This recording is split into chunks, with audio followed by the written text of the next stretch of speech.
اور یہاں جو شخص سزا دیتا ہے وہ بیمار ہو جاتے ہیں اور ہمارے کیسز ہی نہیں لگتے، وہ جج صاحبان ہی بیمار ہو جاتے ہیں۔ یہ قابل افسوس ہے یا حسن اتفاق ہے؟ اور یہ کیس آج والا جان بوجھ کے الیکشن کمیشن کے وکیل صاحب اس کو ڈیلے کر رہے ہیں تاکہ کیس کا فیصلہ جلدی نہ ہو اور اس دوران باقی کیسز میں گرفتاریاں ہم ڈال سکیں۔ کل آپ نے دیکھا ہے کہ پوری سرکاری مشینری حرکت میں آ چکی ہے۔ اب آئی جی صاحب کو بھی فکر لاحق ہو گئی کہ جناب جائیں، باقی کیسز پڑے ہوئے ہیں، وہ کیسز جس میں عمران خان صاحب کے عدم پیروی کیسز خارج ہوئے ہیں ضمانتیں۔ اور عدم پیروی کیوں؟ کہ جی وہ آئے نہیں ہیں۔ بھائی وہ کیسے آئے ہیں؟ کیا وہ جان بوجھ کے نہیں آ رہے؟ آپ پروڈکشن آرڈر جاری کریں، لیکن ان کو بھی جلدی ہو گئی۔ سائفر کے کیس میں ایف آئی اے کو بھی جلدی ہو گئی، اور باقی بھی جو آپ نے دیکھا ہے جہاں تماشا لگا ہوا ہے۔ اور کل اس فاشسٹ حکومت کے وہ سابق وزراء یہاں پریس کانفرنسز کل سے کیے جا رہے ہیں کہ سپریم کورٹ اس میں نوٹس کیوں لے لیا؟ بھائی سپریم کورٹ کے پاس ایک پٹیشن آئی ہے اور الیکشن کمیشن کا وکیل سرکاری موجود ہیں، اٹارنی جنرل آفس موجود ہے، قاضی فائزہ صاحب کی ججمنٹ ہے کہ جب کوئی سرکاری وکیل کسی کیس کو کرنے کا نااہل ہو، یہ لکھ کے دے گا کہ میں یہ کیس ہم نہیں کر سکتے، ہمارے پاس اہلیت نہیں ہے، پھر آپ پرائیویٹ کونسل کر سکتے ہیں۔ تو کس کیپیسٹی میں آپ نے ایک پرائیویٹ کونسل کیا ہوا ہے؟ صرف پرائیویٹ کونسل نہیں، یہ وہ کونسل ہیں جو نواز شریف اور اس کی فیملی کے مقدمات کے وکیل ہیں۔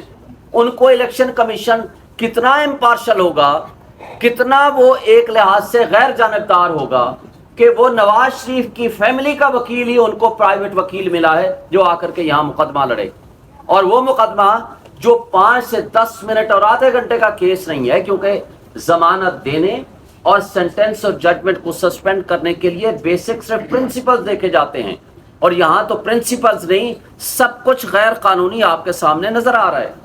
وہ سننے کی بجائے آج سارا دن وہ جناب کتابیں پڑھے جا رہے ہیں۔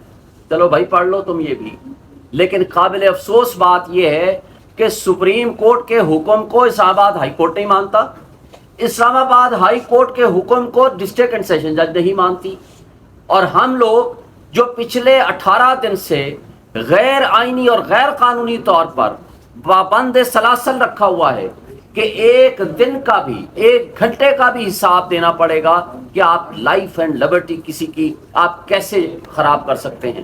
اور اس کیس میں وہ توشہ خانہ جو ان لوگوں نے، جو شاہد خاقان عباسی ہو، نواز شریف ہو، تمام لوگوں نے وہ گھڑیاں بھی لیں اور ان کو ڈکلیئر بھی نہیں کیا، اور اس سے بڑا جرم گاڑیاں لیں جو خلاف ضابطہ، خلاف قانون وہ لے نہیں سکتے تھے، کیونکہ قانون میں لکھا ہوا ہے کہ گاڑیاں کوئی شخص نہیں لے گا۔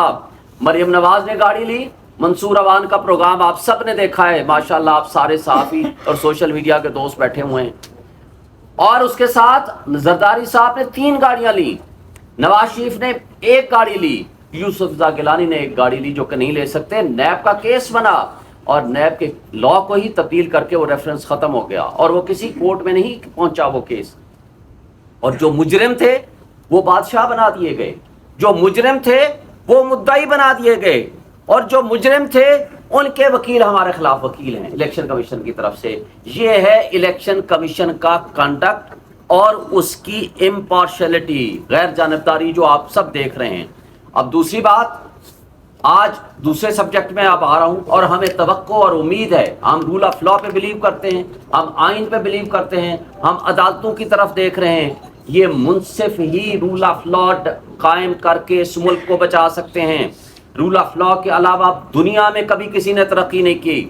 اور ایک بات بتا دوں، مجھے بتائیں، پاکستان سے باہر بیٹھنے والا کوئی بھی ہمارا پاکستانی ہو یا کوئی بھی شخص ہو، آج آپ کا جو یوتھ ہے وہ یہاں سے بھاگ رہا ہے، لوگ یہاں سے پیسہ لے کے بھاگ رہے ہیں، وجہ کیا ہے؟ کہ ان کو آپ کے نظام انصاف پہ بلیو نہیں ہے، آپ کو یہاں کے قانون پہ بلیو نہیں ہے۔ کسی کو کسی بھی وقت اٹھایا جا سکتا ہے، غائب کیا جا سکتا ہے۔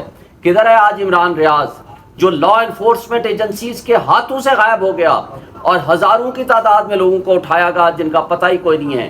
اور اس طرح کا طرز عمل کبھی ریاستوں کو ترقی نہیں دیتا۔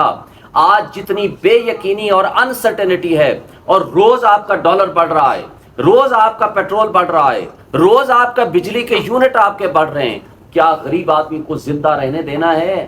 اس فاشسٹ حکومت اور اس کی آگے آنے والی ایکسٹینشن جو آج بیٹھی ہوئی ہے. اور پھر کل ایک advisor to chief minister Mohsin Naqvi صاحب، قمر دلشاد صاحب کہتے ہیں جی اگلے سال مئی میں ہم الیکشن کرائیں گے. بھائی اگلے سال مئی میں کیوں؟ آپ 10 سال بعد کرا لو. ضیاء الحق نے کہا تھا 90 ڈیز میں الیکشن کراؤں گا، اس کے بعد اس نے 11 سال نہیں کرائے. کس نے پوچھا؟ اس لیے کہ آئین معطل تھا.